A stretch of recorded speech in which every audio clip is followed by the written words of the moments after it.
दुनिया के लिए मैं एक बहुत बड़ा छुपा रुस्तम बिजनेसमैन हूँ। लिन वानबाई ने मुझे ढूंढ निकाला और लुओ परिवार के पास वापस पहुंचा दिया। अब मेरी बहनें मुझे एक सीधा साधा बच्चा समझती हैं, जिसे बस लाड प्यार चाहिए। उन्हें पक्का यकीन था कि सालों तक बाहर भटकने के बाद मैं कंगाली की हालत में दाने दाने को मोहताज हूंगा। इसीलिए बड़ी बहन लो किंगवांग ने अपनी एक अनलिमिटेड ब्लैक कार्ड निकाली और मेरे सामने लहरा दी। अपनी आंखें झुकाए बेहद नरम आवाज में उसने अपना चेहरा थोड़ा उठाया और इशारा करते हुए मुझसे कहा, जब मर्जी हो स्वाइप करो, वह सब कुछ खरीद लो जिसे पहले खरीदने का मौका नहीं मिला। उस पल हॉल में मौजूद सभी की निगाहें मुझ पर टिक गईं। वे मेरे चेहरे पर हैरान और इमोशनल होने वाले भावों का इंतजार कर रहे थे, लेकिन मेरी नजर उस अनलिमिटेड ब्लैक कार्ड पर सिर्फ 1 सेकंड के लिए ठहरी और मैंने बस शांति से जवाब दिया, थैंक्स बड़ी बहन। जब लुओ किंगहुआंग को लगा कि मैं तुरंत कार्ड ले लूंगा, तभी मैं घूमा और अपने पुराने धुले और फेड हो चुके कैनवास बैग को उठाया और उसके अंदर से एक कार्ड निकालकर उसकी तरफ बढ़ा दिया। जरूरत नहीं है, मेरे पास अपना कार्ड है। लुओ परिवार के लोग वहीं के वहीं ऐसे सुन्न हो गए मानो किसी ने पॉज बटन दबा दिया हो। सब एक साथ सन्नाटे में आ गए। लुओ किंगहुआंग के चेहरे की मुस्कान पल भर में गायब हो गई। ब्लैक कार्ड पकड़े उसका हाथ हवा में ही अजीब तरह से फ्रीज हो गया। उसने अनजाने में नीचे उस कार्ड की तरफ देखा जो मैंने उसे थमाया था। वह कार्ड पूरी तरह से जेट ब्लैक गहरा काला था, जिसका टेक्सचर इतना अजीब था कि कोई भी देखकर बता दे कि ये कोई आम कार्ड नहीं है। उसके फ्रंट पर किसी बैंक का लोगो नहीं था, बस एक रहस्यमयी सिंबल तटाइन टोटेम था जो रोशनी को भी सोख रहा था। कोने में एक 3D डिजिटल कोड खुदा हुआ था। उस कार्ड को देखते ही लो किंगहुआंग की आंखें फटी की फटी रह गईं। वह लो कॉर्पोरेशन की लेडी सीईओ है जो फाइनेंशियल वर्ल्ड के टॉप पर बैठती है। भला ऐसा कौन सा प्रीमियम कार्ड होगा जो उसने न देखा हो। लेकिन मेरे हाथ में जो कार्ड था उसके बारे में उसने केवल एक बार एक बेहद गुप्त ग्लोबल कैपिटलिस्ट सेलोन इंटरनेशनल अरबपतियों की मीटिंग में एक पुरानी यूरोपीय फैमिली की लेडी टाइकून के मुंह से सुना था। अफवाह थी कि इस कार्ड को जारी करने वाला बैंक इतना सीक्रेट है कि वह कभी पब्लिक डोमेन में नहीं आता। उनकी सर्विस दुनिया के उन चुनिंदा अरबपतियों के लिए है जिनकी गिनती 100 से भी कम है। इस कार्ड की लिमिट और पावर किसी की भी कल्पना से परे है। इसे कार्ड कहना गलत होगा। ये असल में दुनिया के सबसे ऊंचे रुतबे का क्लास पास था। उस लेडी टाइकून ने तो यहाँ तक दावा किया था कि इस कार्ड का मालिक जो फंड्स मैनेज कर सकता है वह पल भर में किसी छोटे देश की इकोनॉमी को हिलाकर रखते। उस समय उसने इसे सिर्फ एक शहरी अफवाह माना था, लेकिन अब वही जादुई पौराणिक कार्ड मेरे एक पुराने से कैनवास बैग से इतनी आसानी से बाहर आ गया था। लो किंगहुआंग की पूरी दुनिया ही उलट पुलट हो गई। उसके दिमाग में घंटियां बजने लगी। उसने नीचे अपने उस ब्लैक कार्ड को देखा जिस पर उसे कभी नाज था। अब वह कार्ड उसे हाथ में इतना गर्म लग रहा था मानो हाथ जल जाएगा। उसे वह कार्ड दिखाने में भी शर्म आने लगी। बहनों की ना समझी और मेरा स्वैग। तीसरी बहन लुओ नियानवेई ने उसे खोया हुआ देखा तो पास आई। उसने मेरे हाथ में मौजूद कार्ड पर एक सरसरी नजर डाली और तिरस्कार से मुंह बिगाड़ते हुए बोली, ये कौन सा कबाड़ कार्ड है, एकदम कोयले जैसा काला। इस पर तो बैंक का नाम तक नहीं लिखा। कहीं ये कोई लोकल सेविंग कार्ड तो नहीं है? इसमें सच में पैसे हैं भी? मेरी मानो बड़ी बहन का ये ग्लोबल ब्लैक कार्ड रख लो। ये सुनते ही लुओ किंगहुआंग के होश उड़ गए। उसका दिल किया कि वो अपनी इस बेवकूफ बहन का मुंह तुरंत बंद कर दे। लोकल कार्ड बोलने की हिम्मत कैसे हुई इसकी। उसका मन किया कि नियानवेई का दिमाग खोलकर देखे कि उसमें भरा क्या है। उसने अपने दिल में उठते तूफान को बमुश्किल काबू किया। उसकी आवाज बिना चाहे सूखने लगी थी, जिसमें थोड़ा खौफ और सम्मान साफ झलक रहा था। फिर भी उसने हिचकिचाते हुए मुझसे पूछा, छोटे भाई क्या ये कार्ड डार्क लाइट बैंक का है? मैंने सहजता से सिर हिला दिया। हाँ, इसकी लिमिट ठीक ठाक है, काम चल जाता है। लुओ किंगहुआंग का पूरा चेहरा झटक गया। उसकी यूरोपीय टाइकून के दावों के मुताबिक इस कार्ड की पावर को ठीक ठाक कहना इस कार्ड की तौहीन थी। उसने चुपचाप अपने उस घमंडी ब्लैक कार्ड को वापस जेब में रख लिया। उसका चेहरा शर्म से लाल हो चुका था। मेरे कार्ड के सामने उसका कार्ड वाकई एक खिलौना लग रहा था। तीसरी बहन लो शियाओयाओ अभी भी उलझन में थी। ये डार्क लाइट बैंक क्या भला है? मैंने तो कभी नहीं सुना। क्या ये हमारे स्विस बैंक से भी बड़ा है जिससे हमारा बिजनेस चलता है? चौथी बहन लो रूनिंग ने भांप लिया था कि बड़ी बहन के चेहरे के एक्सप्रेशंस बदल चुके हैं। उसने मेरे हाथ में मौजूद कार्ड को ध्यान से देखा। भले ही वह फाइनेंस की दुनिया के सीक्रेट्स नहीं जानती थी, लेकिन उस कार्ड का मिनिमलिस्टिक डिजाइन और हाईटेक लुक उसे बता रहा था कि ये कोई मामूली चीज नहीं है। माता पिता को भी नहीं पता था कि डार्क लाइट बैंक क्या है, लेकिन अपनी बड़ी बेटी को इस कदर सहमा हुआ देखकर वे समझ गए कि मेरे इस कार्ड का बैकग्राउंड बेहद खतरनाक है। माँ ने धीमी आवाज में मुझसे संभल कर पूछा, लुओ चेन तुम्हारे पास ये कार्ड कहाँ से आया? मैंने तब तक कार्ड वापस अपने वॉलेट में रख लिया था। मैंने बस लापरवाही से जवाब दिया, किसी ने गिफ्ट किया था। तीसरी बहन लो शियाओयाओ ने तुरंत सवाल दागा, किसने गिफ्ट किया? मैंने उसे बस एक शांत ठंडी नजर से देखा और कोई जवाब नहीं दिया। मुझे थोड़ी नींद आ रही थी, इसीलिए मैंने पहले ऊपर जाकर आराम करना सही समझा। मैंने सभी को एक छोटा सा नोट दिया और सीढ़ियों की तरफ बढ़ गया। मेरा वह दुबला पतला लेकिन रौबदार बैक प्रोफाइल देखकर लिविंग रूम में बैठे पांचों लोग सन्नाटे में डूब गए। लो शियाओयाओ ने अपने छोटे बालों को नोचते हुए हैरान होकर बड़ी बहन से पूछा, आखिर बात क्या है दीदी? क्या भाई को आपका ब्लैक कार्ड भी पसंद नहीं आया? लो किंगहुआंग ने मुझे सीढ़ियों के कोने में ओझल होते देखा। तब जाकर उसने एक गहरी सांस छोड़ी और अपने माथे को सहलाया। उत्सुकता से भरे पूरे परिवार को देखते हुए उसने कड़वी मुस्कान के साथ कहा, ये बात फिर कभी करेंगे। बात पसंद आने की नहीं है, सच तो ये है कि हमने भाई की हैसियत का अंदाजा लगाने में बहुत बड़ी भूल कर दी। लो किंगहुआंग ने अपने हाथ में बचे हुए ब्लैक कार्ड को हिलाया। भाई ने अभी जो कार्ड दिखाया उसके सामने मेरा ये कार्ड किसी बच्चे के गेमिंग कार्ड जैसा है। लू शियाओ याओ सोफे से उछल पड़ी। दीदी मजाक मत करो, भाई का वह कोयले जैसा कार्ड सच में इतना जादुई है? लो किंगहुआंग ने आगे कुछ नहीं कहा, लेकिन उसका उतरा हुआ चेहरा ही सब बयां कर रहा था। लिविंग रूम में एक बार फिर कब्रिस्तान जैसा सन्नाटा छा गया। लू शियाओ याओ वापस सोफे पर ढह गई और बुदबुदाने लगी। ओ माय गॉड, मेरा ये भाई आखिर किस दुनिया का फरिश्ता है? उन्हें लगा था कि वे जिस बच्चे को वापस लाए हैं वो एक नाजुक सा पौधा है जिसे पैसों की छांव में पालना होगा, पर यहाँ तो बंदे ने जेब से एक कार्ड क्या निकाला, वह सीधे गॉड फादर बन गया जिसके सामने उन्हें खुद सिर झुकाना पड़ रहा था। ये कहानी उनके सोचे हुए पॉपर टू प्रिंस वाले ड्रामे से बिल्कुल अलग जा रही थी। अगली सुबह तीसरी बहन आंधी की तरह डाइनिंग रूम में घुसी। डैड, मॉम, बड़ी दीदी, दूसरी दीदी, गेस करो मैं कल रात को कितने बजे तक रिसर्च कर रही थी? उसकी आंखों के नीचे डार्क सर्कल्स थे, लेकिन वह बेहद एक्साइटेड थी। उसने अपना फोन हिलाते हुए कहा, ये सब डार्क लाइट बैंक के बारे में है। डार्क लाइट बैंक शब्द सुनते ही पूरे परिवार की नजरें तुरंत लुओ शियाओयाओ पर टिक गईं। पापा ने अखबार को टेबल पर पटका और बेताबी से पूछा, क्या पता चला? कुछ भी नहीं। लुओ शियाओयाओ धप से कुर्सी पर बैठ गई।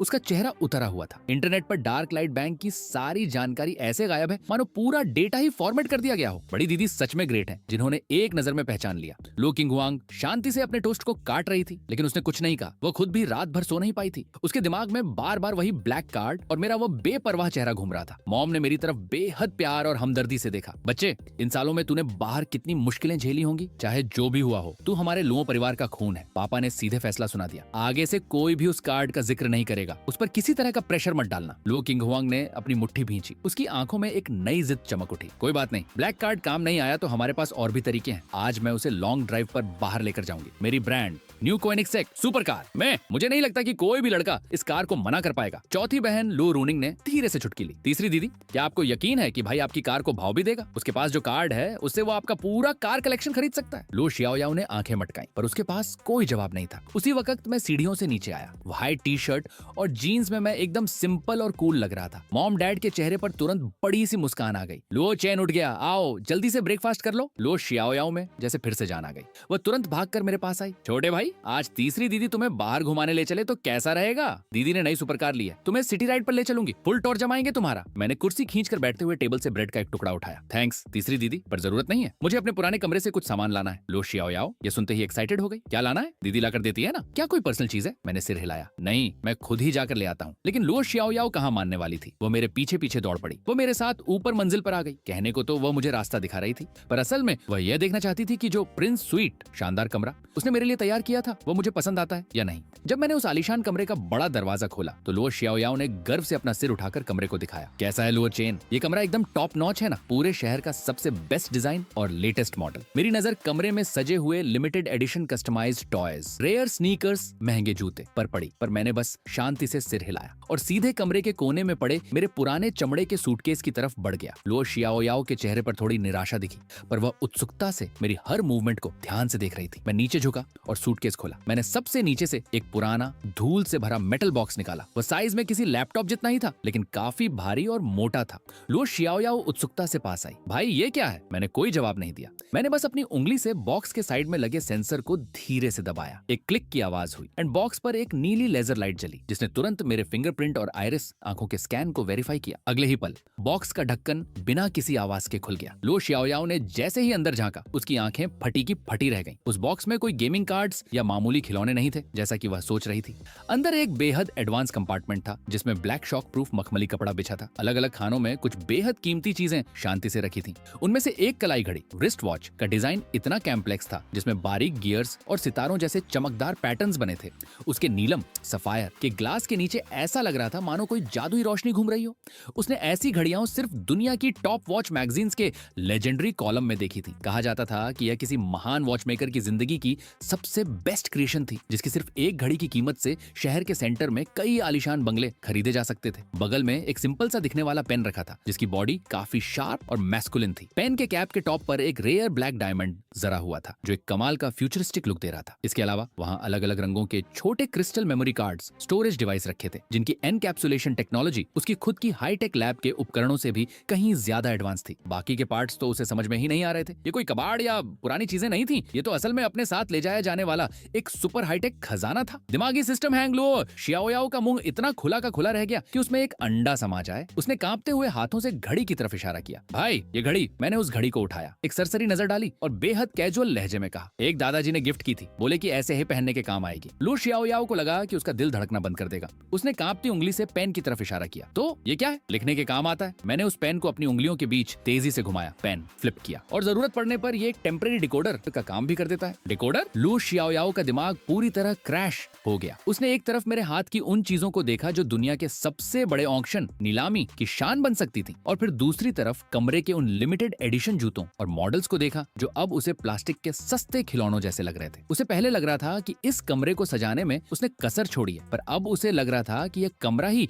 मेरे स्टैंडर्ड के लायक नहीं है। इन तथाकथित पुरानी चीजों के सामने सब फेल था। मैंने बॉक्स से एक ब्लू क्रिस्टल कार्ड निकाला, बॉक्स को बंद किया और वापस सूटकेस में रख दिया। जब मैं खड़ा हुआ तो मैंने देखा कि लो शियाओयाओ अभी भी बुद्ध बनी खड़ी है। मैंने उसकी तरफ देखा। तीसरी दीदी, क्या हुआ? लो शियाओयाओ झटके से होश में आई। उसने मेरी साफ और मासूम आंखों में देखा और काफी देर बाद मुश्किल से एक लाइन बोली, कुछ नहीं भाई, तुम्हारा ये बॉक्स काफी यूनिक है। बोलते बोलते उसकी आंखें भर आईं। उसे अब समझ आया कि कल रात बड़ी बहन ने अपना ब्लैक कार्ड वापस लेते समय कैसा महसूस किया होगा। उन्हें लगा था कि वे भाई को यहाँ ठाट बाट की जिंदगी देने लाए हैं, पर यहाँ तो भाई उन्हें औकात याद दिलाना दे रहा था। मैंने बस धीरे से हूं किया और स्टोरेज कार्ड लेकर नीचे चला गया। लू शियाओयाओ खोई खोई सी मेरे पीछे आ रही थी, यहाँ तक कि सीढ़ियों से उतरते वक्त उसका पैर फिसलते फिसलते बचा। बहनों का सरेंडर डाइनिंग रूम में बैठा पूरा परिवार लू शियाओयाओ की यह हालत देखकर हैरान था। पापा ने अपनी भव्य सिकोड़ते हुए उससे पूछा, तीसरी बेटी तुझे क्या हो गया है? तब से अपनी कुर्सी पर बैठी उसकी आंखों में कोई चमक नहीं थी, वह बस बुदबुदाने लगी, मॉम, डैड, मुझे लगता है कि हमने भाई के लिए जो कमरा तैयार किया है वो थोड़ा कबाड़ सस्ता है। भाई ने अपने बॉक्स से बस एक मामूली सी चीज निकाली और मुझे लगता है कि वह हमारे पूरे परिवार की कुल संपत्ति से भी कीमती है। बड़ी दीदी लो किंगवांग का सूप पीने वाला चम्मच हवा में ही रुक गया। लो रूनिंग का अपना चश्मा ठीक करने वाला हाथ भी थम गया।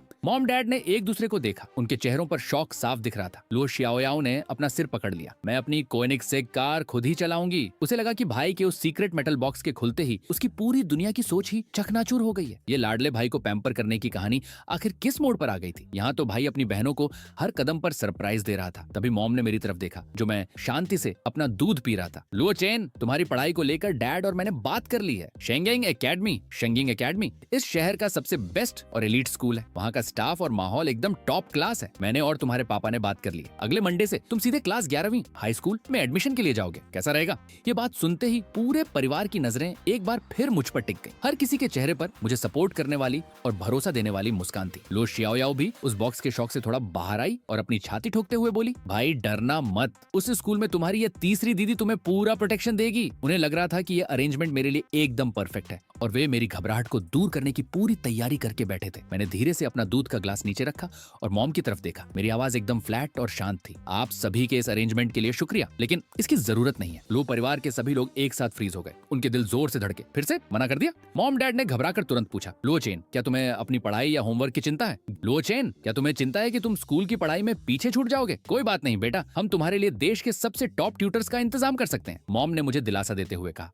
मैंने धीरे से अपना सिर हिलाया। अपने पुराने कैनवास बैग से एक अल्ट्रा थिन इलेक्ट्रॉनिक टैबलेट निकाला, अपनी उंगलियों से स्क्रीन पर कुछ क्लिक किए एंड उसका रुख उन सब की तरफ मोड़ दिया। मेरी बेसिक एजुकेशन बहुत पहले ही पूरी हो चुकी है। ये उसके कुछ सर्टिफिकेशंस और डॉक्यूमेंट्स हैं। लो परिवार के सभी लोगों ने अनजाने में टैबलेट की स्क्रीन की तरफ झांका। वहाँ अलग अलग फॉर्मेट के कई सर्टिफिकेट्स और स्कोर कार्ड्स थे जो पूरी तरह विदेशी भाषा में लिखे हुए थे। चौथी बहन लो रूनिंग की आंखों में अचानक एक चमक आ गई। वो अपना चश्मा ठीक करते हुए स्क्रीन के और करीब आई ताकि ध्यान से देख सके। अगले ही सेकंड उसने एक गहरी और ठंडी सांस खींची। MIT Massachusetts Institute of Technology का एडवांस्ड कोर्स कंप्लीशन सर्टिफिकेट और Stanford online young scholars programme की टियर 1 रैंकिंग। ओह माय गॉड, ये इंटरनेशनल फिजिक्स ओलंपियाड का गोल्ड मेडल भी है, वह भी नॉन स्टूडेंट कैटेगरी में। वो जैसे जैसे एक एक डिग्री का नाम पढ़ रही थी, लिविंग रूम की हवा मानो एक बार फिर जमती जा रही थी। बड़ी बहन लो किंगवांग सबसे बेहतर जानती थी कि इन डिग्रियों और टाइटल्स की असली वैल्यू क्या है। ये कोई ऐसा फील्ड नहीं था जहां कोई आम स्टूडेंट कदम भी रख सके, खासकर वह नॉन स्टूडेंट कैटेगरी का फिजिक्स गोल्ड मेडल। उसकी वैल्यू तो आसमान छूने वाली थी।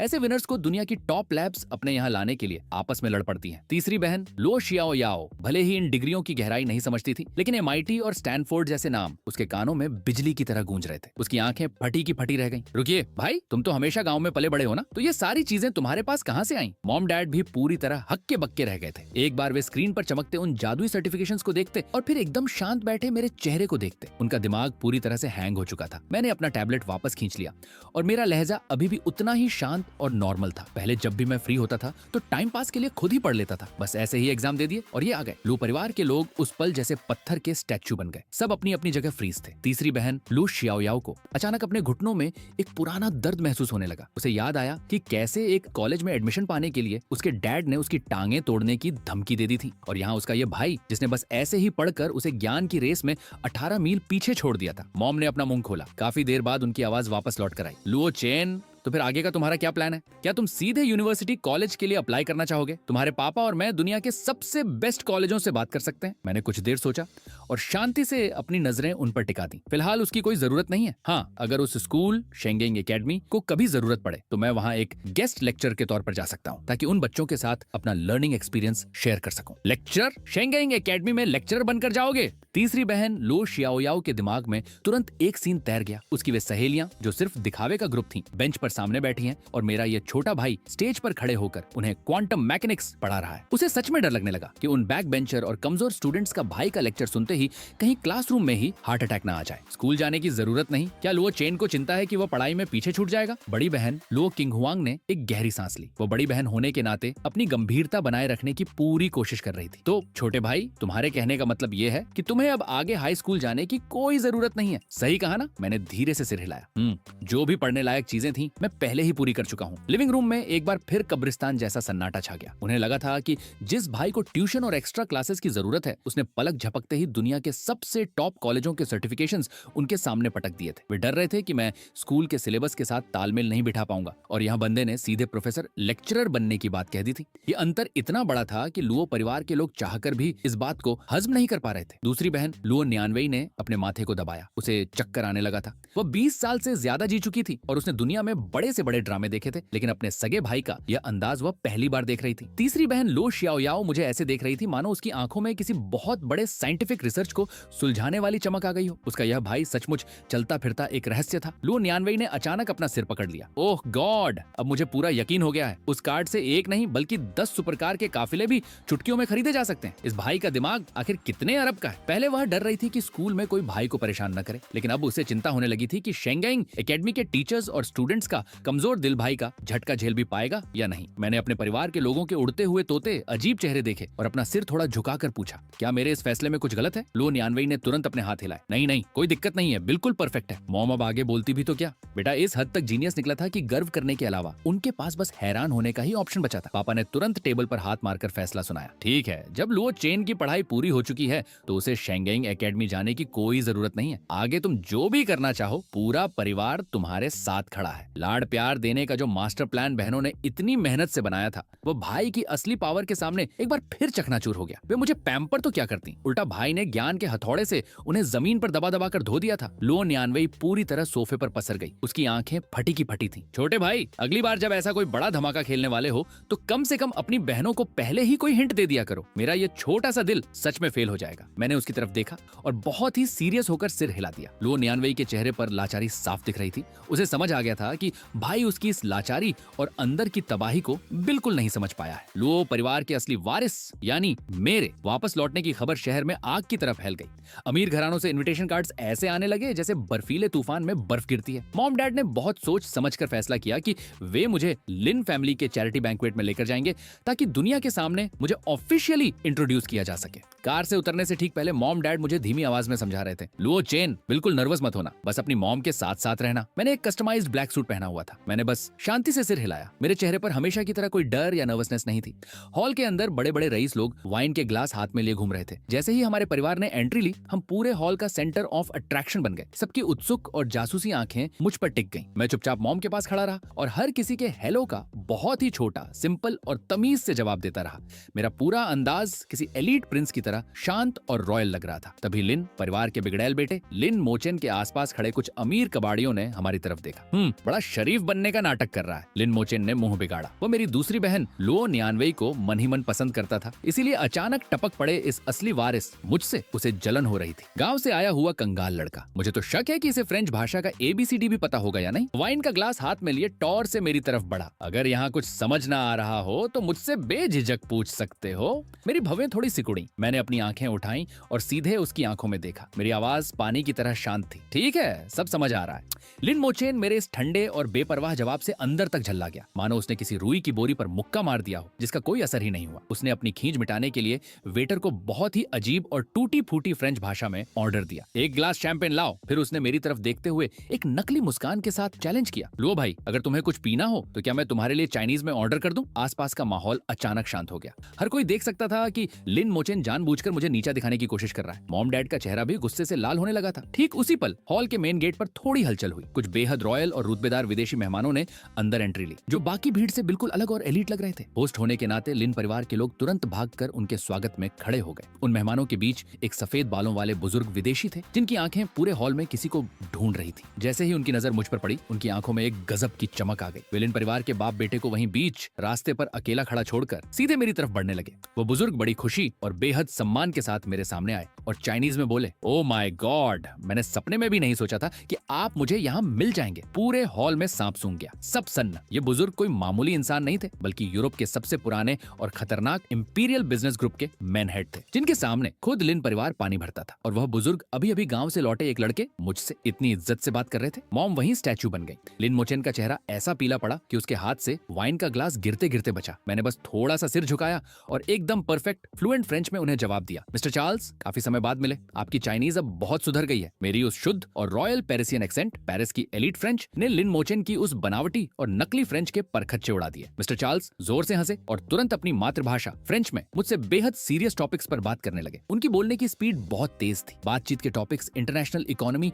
और फ्यूचर टेक, एडवांस टेक्नोलॉजी के बारे में थे और वे मेरी हर एक राय को बहुत ध्यान से सुन रहे थे। मैं भी बिना रुके पूरे कॉन्फिडेंस के साथ उनके हर सवाल का जवाब दे रहा था। मिस्टर चार्ल्स बार बार खुशी से सिर हिला रहे थे। हम दोनों दुनिया से बेखबर आपस में बात कर रहे थे और आसपास के लोग पागलों की तरह हमें ताक रहे थे। लोगों को समझ आ गया था कि यह कोई गांव का गंवार नहीं है, बल्कि इसका नॉलेज और लैंग्वेज लेवल सीधे गॉड लेवल का है, जिसने पूरे हॉल को एक झटके में ढेर कर दिया। लिन मोचेन का चेहरा कभी नीला तो कभी पीला पड़ रहा था। वो वहाँ किसी कबाड़ की तरह साइड में खड़ा था, इतना शर्मिंदा कि शायद जमीन फट जाए और वह समा जाए। एक सेकंड पहले वह मेरा मजाक उड़ा रहा था कि मुझे मेन्यू पढ़ना नहीं आता। ठीक उसी समय मेरी दूसरी बहन लू नियानवेई न जाने कहां से भीड़ को चीरती हुई आई। उसने मॉम के पास जाकर मुझे इतनी धांसू फ्रेंच बोलते देखा तो उसकी आंखें स्टार्स की तरह चमकने लगी। उसने अपनी आवाज को दबाते हुए एक्साइटमेंट में कहा, मॉम, देख रही हो मेरा भाई कितना खतरनाक है? मॉम मुझे इस तरह चमकते हुए देख रही थी। उनकी आंखों में गर्व के साथ साथ एक अजीब सा शौक था। मिस्टर चार्ल्स ने मुझसे लगभग 5-10 मिनट बात की। जब उनके असिस्टेंट ने उन्हें याद दिलाया, तब जाकर उन्होंने चाहते हुए भी विदा ली। जाने से पहले उन्होंने खास तौर पर मुझे अपना personal VIP visiting card, private card थमाया। मैंने उसे बहुत ही शांति से अपनी जेब में रख लिया। चार्ल्स के जाते ही हॉल के बाकी रईसों की नजरें मेरी तरफ और भी ज्यादा सम्मान से उठने लगी। लिन मोचेन का चेहरा बिल्कुल सफेद पड़ चुका था। उसका मन कर रहा था कि वह भाग जाए। अब जाकर मैंने अपनी नजरें उसकी तरफ घुमाई और बिना किसी एक्सप्रेशन के सीधे कहा, शुक्रिया, पर मुझे अपना ऑर्डर खुद देना आता है। मेरी ये बात उसके गाल पर एक जोरदार थप्पड़ की तरह लगी। दूसरी बहन लो नियानवेई वहीं जोर से हंस पड़ी और आसपास खड़े बाकी लोग भी अपनी हंसी दबा नहीं पाए। लिन मोचेन अब वहाँ एक सेकंड भी नहीं रुक सका। वो अपना मुंह छिपाकर हॉल से भाग गया। मॉम मुझे बेहद अजीब नजरों से देख रही थी। जो प्रोटेक्शन और सपोर्ट वे मेरे लिए सोचकर आई थी, उसकी तो यहाँ दूर दूर तक जरूरत ही नहीं पड़ी थी। मैंने बहुत ही शांति से अपने जूस का एक घूंट लिया, मानो यहाँ कुछ हुआ ही ना हो। दूसरी बहन तुरंत मेरे पास आई और अंगूठा दिखाते हुए बोली, भाई क्या धोया है? आज से तेरी ये बहन तेरी गैंग में शामिल है। मैंने उसे बस एक ठंडी नजर से देखा और कुछ नहीं कहा, पर वह पगली समझ गई कि भाई ने अपनी रजामंदी दे दी है। वह खुशी से फूली नहीं समा रही थी। इस एक पार्टी में मैंने अपनी असली पावर से उन सभी लोगों को तमाशा बना दिया जो मेरा तमाशा देखने आए थे। लू परिवार के छोटे बेटे के नाम का डंका अब पूरे हाई सोसाइटी सर्कल में बज चुका था। लिन मोचेन के भागने के बाद पार्टी का माहौल थोड़ा अजीब हो गया था। मॉम मुझसे कुछ कहने ही वाली थी कि अचानक मेरी तीनों बहनें किसी बड़ी दीवार की तरह मेरे चारों तरफ आकर खड़ी हो गईं। बड़ी बहन लो किंगवांग का चेहरा एकदम सख्त था। उसकी तीखी नजरें पूरे हॉल में घूम गईं। उसकी आवाज भले ही धीमी थी, लेकिन उसमें एक बिजनेस टाइकून का रौब था जो अभी हुआ। मैं उम्मीद करती हूँ कि वह पहली और आखिरी बार था। लो चेन मेरा सगा छोटा भाई है और लो परिवार का ऑफिशियल वारिस है। उसने थोड़ा रुककर एक एक शब्द पर जोर देते हुए चेतावनी दी। अगर किसी ने भी आगे से उसे परेशान करने की कोशिश की तो इसका मतलब होगा कि उसकी दुश्मनी सीधे पूरे लो कॉर्पोरेशन से है। आसपास जो लोग कानाफूसी कर रहे थे, उनके मुंह पर तुरंत ताले लग गए। लो किंगवांग बिजनेस वर्ल्ड की जानी मानी लेडी विलन की हिम्मत थी जो उसकी बात को मजाक में ले। दूसरी बहन लो नियानवेई तो इतनी तमीजदार भी नहीं थी। उसने सीधे स्लीव्स ऊपर चढ़ाई और किसी लड़ाकू मुर्गे की तरह गर्दन तानकर चिल्लाई, सबको साफ साफ सुनाई दे गया ना, ये मेरा भाई लो चेन है। आगे से किसी ने भी लिन मोचेन की तरह इसके सामने बकवास या टॉर दिखाने की कोशिश किया तो पहले आकर मेरे इन घूंसों से बात कर लेना। उसने अपनी मुट्ठी हवा में लहराई और उन अमीर लड़कों को घूरा जो लिन मोचेन के दोस्त थे। वे लड़के डर के मारे पीले पड़ गए और तुरंत अपनी गर्दनें झुका ली। तीसरी बहन लो शियाओयाओ ने अपने चश्मे को ठीक किया, जिसके ग्लास पर एक ठंडी रोशनी चमकी। उसकी आवाज बेहद शांत थी, लेकिन उसे सुनकर किसी के भी रोंगटे खड़े हो जाएं। हमारे डेटा एनालिसिस एनालिसिस के मुताबिक किसी को जानबूझकर टारगेट करना या नीचा दिखाना उसके मानसिक स्वास्थ्य पर बुरा असर डालता है। वैसे भी हमारी कंपनी का लीगल डिपार्टमेंट, वकीलों की टीम इन दिनों काफी फ्री है। मुझे उनके हाथ साफ करने के लिए कुछ मानहानि के केस, डेफेमेशन लॉसूट्स दर्ज करवाने में कोई एतराज नहीं होगा। मेरी ये तीनों बहनें, जिनका स्टाइल भले ही अलग था, लेकिन मेरे प्रोटेक्शन के मामले में वे 3 बॉडीगार्ड्स की तरह मेरे आगे खड़ी हो गई थी।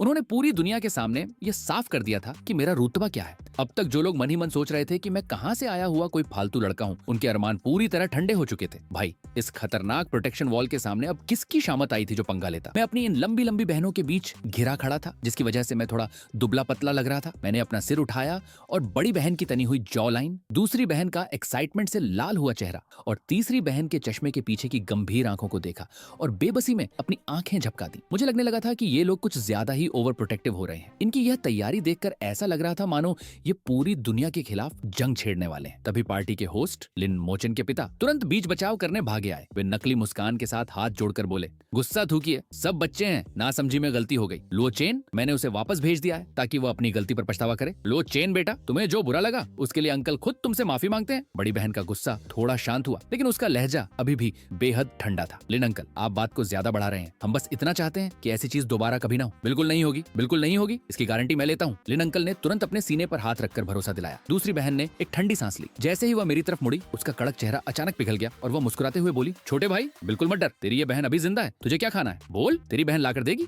वहाँ छोटे छोटे केक रखे हैं, रुक मैं अभी लेकर आती हूँ। मेरे दिल में एक अजीब सी बेबसी दौड़ गई। थैंक यू दूसरी बहन, पर मुझे भूख नहीं है। तभी तीसरी बहन ने चुपचाप मेरे हाथ में पानी का एक ग्लास थमा दिया। भाई पानी पियो, अभी तुमने बहुत बातें की हैं, बॉडी को हाइड्रेट रखना जरूरी है। मैंने ग्लास पकड़ लिया। थैंक यू तीसरी बहन। मैं अपनी इन तीनों बहनों की इतनी भारी देखरेख के बीच घिर चुका था कि मेरा एक कदम भी हिलाना मुश्किल हो गया था। जैसे ही मैं थोड़ा सा फ्रूट फल उठाने के लिए आगे बढ़ा, दूसरी बहन ने हवा की रफ्तार से छलांग लगाई और मेरे आगे आकर खड़ी हो गई। भाई तू बस बैठा रह, तेरी बहन लाकर देगी। तुझे कौन सा चाहिए, ये वाला या वह वाला? छोड़, मैं दोनों ही उठा लाती हूँ। जब मैंने अपनी मॉम से कुछ कहने की कोशिश की तो बड़ी बहन ने तुरंत साइड हटकर मेरे लिए रास्ता बना दिया, लेकिन उसकी आंखें अभी भी किसी स्नाइपर की तरह चारों तरफ घूम रही थीं, मानो किसी भी वक्त भीड़ से कोई हमलावर कातिल निकलकर मुझ पर हमला कर देगा। मैं सचमुच इनकी इस दीवानगी के आगे हार मान चुका था। हालांकि मुझे बहुत अजीब लग रहा था, लेकिन अपनी बहनों को इस तरह जैसे किसी बड़ी मुसीबत के सामने डटे हुए देखना और बहुत ही अनाड़ी तरीके से मेरा ख्याल रखने की उनकी इस कोशिश को देखकर मेरे दिल का कोई सख्त कोना धीरे से पिघलने लगा था। पार्टी के बाकी बचे हुए समय में मैं पूरे हॉल का सबसे खाली और आरामदेह इंसान बन चुका था। जो कोई भी मुझसे बात करने या जान पहचान बढ़ाने के लिए आगे बढ़ता, मेरी तीनों बहनें अपनी कातिलाना नजरों या कड़वे शब्दों से उन्हें वहीं से वापस खदेड़ देती। मुझे बस शांति से वहां बैठना था, अपनी बहनों द्वारा ठूंसे जा रहे खाने और ड्रिंक्स को खत्म करना था और साथ ही पूरी महफिल की जलन और इज्जत भरी नजरों का मजा लेना था। जब पार्टी खत्म हुई और हम घर जाने के लिए कार में बैठे तो दूसरी बहन अभी भी पूरी तरह एक्साइटेड मोड में थी और पूरी पार्टी का रिव्यू कर रही थी। मजा आ गया भाई, कसम से बहुत मजा आया। तुम सबने उन लोगों के चेहरे देखे थे? बड़ी बहन ने अपने माथे को सहलाया। शायद उसे दूसरी बहन की बकबक से सिर दर्द हो रहा था, लेकिन उसने उसे रोका नहीं। तीसरी बहन ने बहुत ही सीरियस होकर मेरी तरफ देखा और हिदायत दी, छोटे भाई आगे से अगर कोई भी तुम्हें परेशान करे या कुछ भी ऐसा हो जिससे तुम्हें तकलीफ पहुंचे तो सबसे पहले अपनी इस बहन को बताना। मैंने कार की खिड़की से बाहर चमकती हुई रंग बिरंगी लाइट्स को देखा और धीरे से हूं कर दिया। ड्राइविंग सीट पर बैठे पापा ने रियर व्यू मिरर शीशे से पीछे की सीट पर देखा। उनके चेहरे पर एक प्यारी सी मुस्कान आ गई। चलो कोई बात नहीं, भले ही इन सबका प्यार जताने का तरीका थोड़ा ज्यादा ही ओवर है, लेकिन फिर भी ये बुरा नहीं है। कम से कम आगे से मेरे बेटे को कोई भी ऐरा गैरा परेशान नहीं कर पाएगा। बेबसी के इस माहौल में मेरे दिल में जो चल रहा था वो कुछ और ही था। अगली बार ऐसी किसी भी पार्टी में जाने से पहले मैं कोई ना कोई बहाना बनाकर बच निकलूंगा। ये लोग सचमुच बहुत शोर मचाते हैं। घर पहुंचने के बाद दूसरी बहन सोफे पर पसर कर गेम खेल रही थी कि अचानक उसका फोन पागलों की तरह वाइब्रेट करने लगा। ये उसके दोस्तों के ग्रुप के धड़ाधड़ आ रहे मैसेजेस थे। न्यानवेई दीदी, जल्दी से सोशल मीडिया चेक करो, तुम्हारा भाई ट्रेंडिंग पर आ गया है। ओ भाई, लो परिवार के इस असली वारिस का लुक तो एकदम नेक्स्ट लेवल है। किस मीडिया वाले ने ये फोटो खींची है? एंगल तो देखो भाई, लेकिन मानना पड़ेगा बंदा सच में बहुत हैंडसम लग रहा है। दूसरी बहन का दिल जैसे एक सेकंड के लिए बैठ गया। वो झटके से उठकर बैठ गई और उसने तुरंत सोशल मीडिया का ट्रेंडिंग पेज खोला। फोन की स्क्रीन पर सचमुच एक हैशटैग चमक रहा था। जब उसने अंदर क्लिक किया तो वहां चैरिटी बैंक्वेट की कुछ चोरी छिपे खींची गई कैंडिड तस्वीरें थीं। मैं साइड प्रोफाइल में खड़ा था और पार्टी की लाइट्स मेरे चेहरे के कट और मेरे शांत गंभीर लुक को और भी ज्यादा रॉयल बना रही थी। फोटो खींचने वाले ने शायद मेरी कोई अजीब या नर्वस होती हुई तस्वीर लेने की कोशिश की होगी, लेकिन बदकिस्मती से मेरा बॉडी पोस्चर और मेरे चेहरे के हाव भाव इतने परफेक्ट थे कि वे तस्वीरें किसी बड़े बिजनेस एलीट की तरह बेहद क्लासिक और रॉयल लग रही थी। कमेंट सेक्शन में तो जैसे तूफान आ चुका था। अरे भाई, ये लड़का गांव से लौटकर आया है। किसने कहा था कि वह कोई देहाती होगा? इसका एटीट्यूड तो देखो भाई, कसम से गजब है। ये उन दिखावा करने वाले अमीर शहजादों से लाख गुना बेहतर और क्लासी है। इस चेहरे को मैं 3 मिनट तक बिना पलक झपकाए देख सकती हूँ। मुझे इस लड़के की पूरी डिटेल्स चाहिए। दूसरी बहन इन कमेंट्स को पढ़ ही रही थी कि तभी कुछ कमेंट्स ऐसे आए जो अजीब किस्म के शक और गंदे अंदाज में लिखे गए थे। उसे देखते ही उसका पारा 7वें आसमान पर पहुंच गया। अपना फेक अकाउंट लॉग इन करने लगी। मेरे भाई के बारे में बकवास करने की हिम्मत कैसे हुई? रुको, आज मैं इन कीबोर्ड वॉरियर्स को ऐसा धोऊंगी कि ये अपनी नानी याद रखेंगे। उसकी उंगलियां स्क्रीन पर चलने ही वाली थी कि अचानक पूरा पेज हैंग हो गया। उसने झटके से उस ट्रेंडिंग टॉपिक को रिफ्रेश किया, लेकिन वह हैशटैग पूरी तरह से गायब हो चुका था। अभी 1 सेकंड पहले जिस मुद्दे पर पूरा इंटरनेट पागल हो रहा था, अब वहां क्लिक करने पर पेज डज नॉट एग्जिस्ट लिखा आ रहा था। दूसरी बहन पूरी तरह से सन्न रह गई। वो ऐप से बाहर आई और उसने दोबारा पूरी ट्रेंडिंग लिस्ट चेक की। लिस्ट एकदम साफ थी, मानो वहां कभी कुछ हुआ ही ना हो। मेरे नाम से जुड़े जितने भी कीवर्ड्स या पोस्ट थे, वे सब बहुत तेजी से डिलीट हो रहे थे और अब गिनती के बचे थे। क्या हमारी कंपनी की पीआर टीम इतनी फास्ट काम करती है? उसने बुदबुदाते हुए तुरंत अपने फैमिली ग्रुप को ओपन किया और सबको टैग करते हुए पूछा, इतनी फुर्ती से ये ट्रेंडिंग टॉपिक किसने हटवाया है? बड़ी बहन लू किंगवांग ने तुरंत रिप्लाई किया, कौन सा ट्रेंडिंग टॉपिक? तीसरी बहन लो शियाओयाओ ने भी ग्रुप में रिप्लाई किया। दूसरी बहन, मैं अभी लैब में थी, हमारे पीआर डिपार्टमेंट को ऐसा कोई ऑर्डर नहीं दिया गया था। तभी पापा भी ग्रुप में एक्टिव हुए। क्या बात हो गई? क्या मामला है? दूसरी बहन लो न्यानवेई ये देखकर पूरी तरह भौचक्की रह गई। उसने जल्दी जल्दी ग्रुप में थोड़ी देर पहले के उस ट्रेंडिंग टॉपिक के बारे में सबको बताया। बड़ी बहन ने तुरंत कंपनी के पीआर डायरेक्टर को फोन लगाया, लेकिन वहां से जो जवाब मिला उसने उसे और हैरान कर दिया। पीआर डायरेक्टर खुद परेशान था। वे लोग तो बस अभी लो किंगवांग को इस ट्रेंडिंग टॉपिक की रिपोर्ट करने ही वाले थे कि किसी ने पलक झपकते ही पूरा सोशल मीडिया साफ कर दिया। और सफाई इस लेवल की थी कि इंटरनेट पर उसका एक छोटा सा सबूत भी बाकी नहीं बचा था। ये हमारी टीम ने नहीं किया है। बड़ी बहन लो किंगवांग ने फोन काटा। उसका लहजा बेहद गंभीर था। ये सुनकर पूरा परिवार सन्न रह गया। लो न्यानवेई ने अपनी बड़ी बड़ी आंखें झपकाईं। अगर ये हमारे परिवार ने नहीं किया तो फिर इंटरनेट का यह मसीहा कौन है? कोई सुपर हीरो? ठीक उसी वक्त लिविंग रूम के कोने में बैठा मैं, जो आराम से अपनी किताब पढ़ रहा था, मैंने अपना सिर उठाए बिना टैबलेट की स्क्रीन पर अपनी उंगली से एक हल्का सा स्वाइप किया। मेरी आवाज हमेशा की तरह एकदम फ्लैट और शांत थी। बहुत शोर मचा रहे थे, इसीलिए मैंने उन्हें हटाने को कह दिया। लिविंग रूम में अचानक ऐसा सन्नाटा छा गया मानो कोई कब्रिस्तान हो। लो परिवार के 5 सदस्यों की नजरें एक साथ तीर की तरह मुझ पर आकर टिक गईं। दूसरी बहन का मुंह तो इतना खुला का खुला रह गया कि उसमें एक पूरा रसगुल्ला समा जाए। छोटे भाई, तुमने कैसे हटवाया? मैंने अपनी पलकें उठाई और बहुत ही नॉर्मल लुक के साथ उसकी तरफ देखा, मानो ये कोई बहुत मामूली सी बात हो। ये कोई मुश्किल काम है क्या? बस एक मैसेज ही तो किया था। इतना कहकर मैंने अपनी आंखें वापस किताब पर टिका दी। लेकिन बड़ी बहन लो किंगवांग का दिल अंदर तक कांप गया। उसे अचानक मेरे सूटकेस से निकला वह ब्लू क्रिस्टल कार्ड याद आ गया। क्या उसके छोटे भाई ने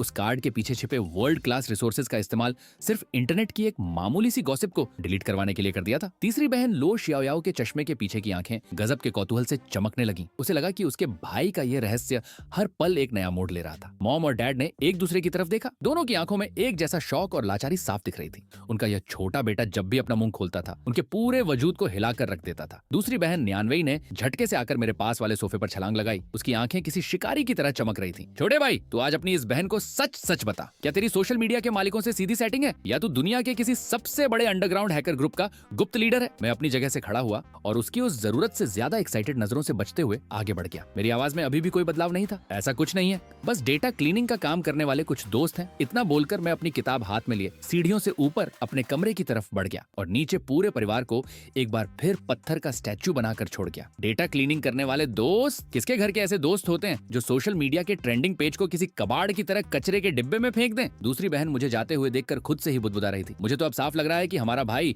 यहाँ हमसे रिश्ता जोड़ने नहीं आया, वह तो लुओ परिवार की सोच पर डायमेंशन रिड्यूसिंग अटैक करने आया है। बड़ी बहन ने अपने दुखते हुए माथे को दबाया। उसे अपनी जिंदगी में पहली बार ऐसा महसूस हो रहा था कि हजारों अरबों की कंपनियों को संभालना अपने इस सगे भाई के दिमाग को समझने से लाख गुना आसान काम था। पापा कुछ देर चुप रहे, फिर उन्होंने बहुत ही गंभीर होकर अपने पुराने मैनेजर फू बो को बुलाया और हिदायत दी, आगे से इंटरनेट पर लुओ चेन से जुड़ी किसी भी खबर या जानकारी की चिंता हमें करने की कोई जरूरत नहीं है। उसे सब संभालना आता है। वे अब अच्छी तरह समझ चुके थे कि वे तो यहाँ अपने बेटे को दुनिया की धूप से बचाने के लिए ढाल बनने की सोच रहे थे, जबकि उनका बेटा खुद ही अभेद्य दीवार था। लाड प्यार देने का ये तरीका उनके दिलों को डरा भी रहा था और उन्हें खुद पर हंसी भी आ रही थी। वही दूसरी तरफ इस पूरे धमाके का असली विलेन यानी मैं अपने कमरे में वापस आ चुका था। मैंने अपने पर्सनल असिस्टेंट सू की तरफ देखा और बहुत ही शांत आवाज में ऑर्डर दिया, आगे से इंटरनेट पर ऐसी कोई भी फालतू चीज दिखे तो उसे बिना मुझसे पूछे सीधे डिलीट करवा दिया करो। असिस्टेंट सू ने बहुत ही तमीज से झुककर सलाम किया।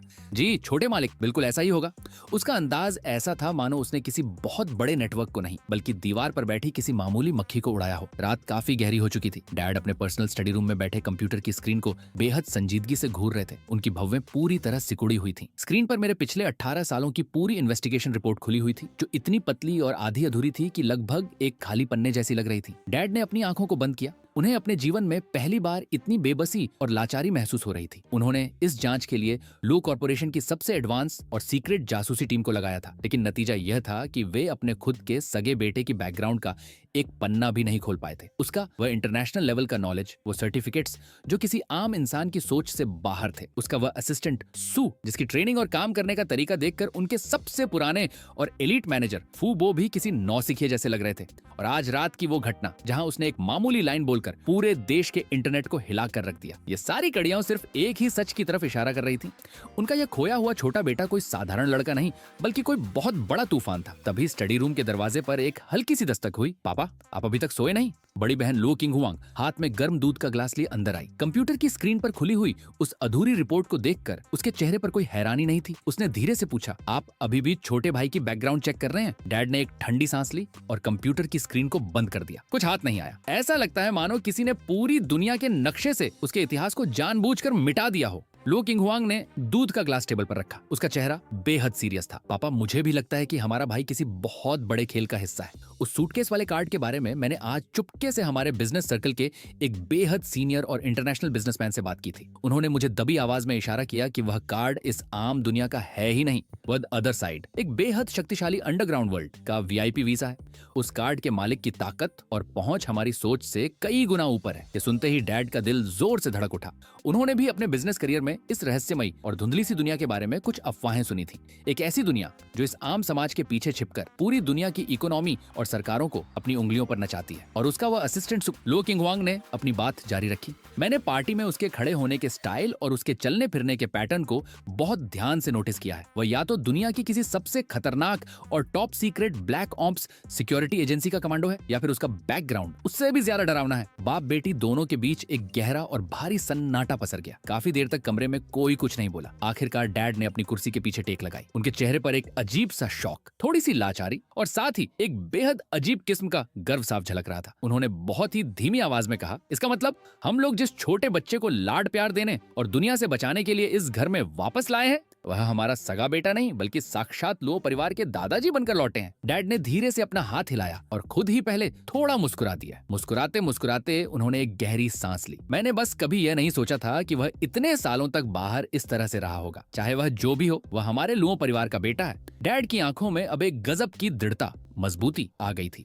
अगर वह अपने बारे में कुछ नहीं बताना चाहता तो हम भी उससे कभी कोई सवाल नहीं करेंगे। उसे एक परिवार की जरूरत है और हम उसे यह परिवार देंगे। बड़ी बहन ने सहमति में अपना सिर हिलाया। मेरा भी यही मानना है। लेकिन वह थोड़ा रुकी और उसके चेहरे पर एक अजीब सी लाचारी आ गई। दिक्कत यह है कि हमारे पास ऐसा कुछ बचा ही नहीं है जिसमें हम उसकी कोई मदद कर सकें। डैड को भी ये बात सुनकर अपने दांत खट्टे होते अजीब महसूस हुए। आखिरकार उन्होंने बहुत ही दबी आवाज में कहा, तो फिर जब भी उसे हमारी जरूरत पड़े, हमें बिना किसी शर्त के उसके पीछे एक ढाल बनकर खड़े रहना होगा। वह अगर एक नॉर्मल बेटा बनकर रहना चाहता है तो हम भी उसके लिए एक नॉर्मल परिवार बनकर रहेंगे। अगले दिन सुबह ब्रेकफास्ट के समय पूरे परिवार के लोग मुझे एक बेहद अजीब और सम्मान भरी नजरों से देख रहे थे। दूसरी बहन लो नियानवेई मेरे लिए एक ऑमलेट प्लेट में रखना चाहती थी। उसने अपनी चॉपस्टिक आगे बढ़ाई ही थी कि अचानक उसे मेरा वह एक एक ग्राम नापकर खाना खाने वाला डिसिप्लिन याद आ गया और उसने डरकर चुपचाप अपने हाथ वापस खींच लिए। मॉम मुझसे पूछना चाहती थी कि मुझे रात को नींद ठीक से आई या नहीं, लेकिन तभी उन्हें याद आया कि मेरा कमरा तो ऐसा है जहां हवा के पार्टिकल्स, कणों को भी मशीन से पूरी तरह फिल्टर किया जाता है। इसीलिए उन्होंने अपनी बात अपने मुंह में ही दबा ली। मैंने बिना किसी शोर शराबे के अपना वो ब्रेकफास्ट खत्म किया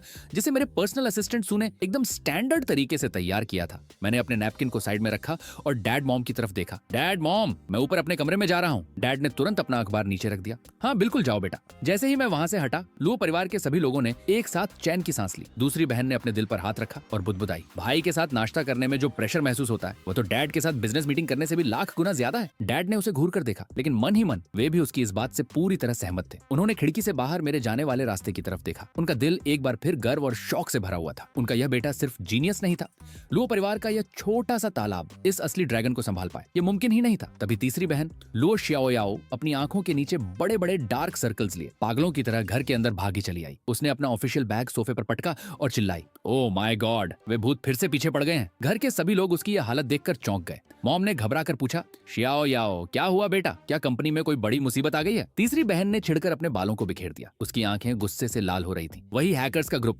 उन्होंने हमारी कंपनी के मेन सर्वर पर बहुत बड़ा साइबर अटैक कर दिया है। हमारे आईटी डिपार्टमेंट के वे सारे इंजीनियर्स बिल्कुल बेकार साबित हुए। वे इस अटैक को रोक नहीं पाए। पूरा सिस्टम क्रैश हो चुका है और हमारे कई इंपॉर्टेंट प्रोजेक्ट्स का सीक्रेट डेटा अब पूरी तरह लीक होने की कगार पर है। तीसरी बहन ने गुस्से में हाथ पैर पटके। उसकी जो टेक कंपनी थी वह इस समय गवर्नमेंट के एक बहुत बड़े नेशनल सिक्योरिटी प्रोजेक्ट के टेंडर की रेस में थी। उसके कॉम्पिटिटर्स बहुत ही घटिया दर्जे के थे और वे पहले भी कई बार हैकिंग की कोशिश कर चुके थे। पहले तो इसने जैसे तैसे संभाल लिया था, लेकिन इस बार दुश्मनों ने तगड़ा पैसा बहाकर दुनिया के सबसे खतरनाक प्रोफेशनल्स को काम पर लगाया था। डैड का चेहरा तुरंत गंभीर हो गया। क्या पुलिस या साइबर सेल को इन्फॉर्म किया? कोई फायदा नहीं है पापा, वे लोग बोटनेट का इस्तेमाल कर रहे हैं, जिसकी वजह से उनके असली सोर्स को ट्रैक करना नामुमकिन है। तीसरी बहन कमरे में चक्कर काटने लगी। जब तक बाहर से कोई बड़ा साइबर एक्सपर्ट यहाँ पहुंचेगा तब तक हमारा सब कुछ लूट चुका होगा। अगर ये डेटा आज लीक हो गया तो मेरी कंपनी पूरी तरह बर्बाद हो जाएगी। बड़ी बहन ने अपनी भवें सिकोड़ी। क्या हमारे लुओ कॉर्पोरेशन के हेड ऑफिस की आईटी टीम को बैकअप के लिए बुलाऊं? अब बहुत देर हो चुकी है दीदी, उनका अटैक बहुत तेज और खतरनाक है। तीसरी बहन ने झटके से अपना लैपटॉप उठाया और उसकी उंगलियां टच पैड पर पागलों की तरह चलने लगी, लेकिन स्क्रीन पूरी तरह से लाल हो चुकी थी, जिस पर एक बहुत बड़ा वार्निंग का साइन और काउंटडाउन चल रहा था। खत्म, इस बार तो सब खत्म हो गया। लिविंग रूम की हवा एक बार फिर पूरी तरह भारी हो चुकी थी। ठीक उसी मोड़ पर सीढ़ियों की तरफ से एक बेहद शांत और ठंडी आवाज गूंजी, तीसरी बहन, क्या मैं इसे एक बार देख सकता हूँ? सबने चौंक कर आवाज की तरफ देखा। मैं न जाने कब से सीढ़ियों के पास खड़ा था, हाथ में पानी का ग्लास लिए चुपचाप इस पूरे ड्रामे को देख रहा था। तीसरी बहन थोड़ी देर के लिए रुकी, फिर उसने लाचारी से अपना सिर हिलाया। छोटे भाई, कोई बात नहीं, तू परेशान मत हो, तेरी बहन इसे खुद संभाल लेगी। वो मेरे सामने अपनी ये लाचारी और हार नहीं दिखाना चाहती थी।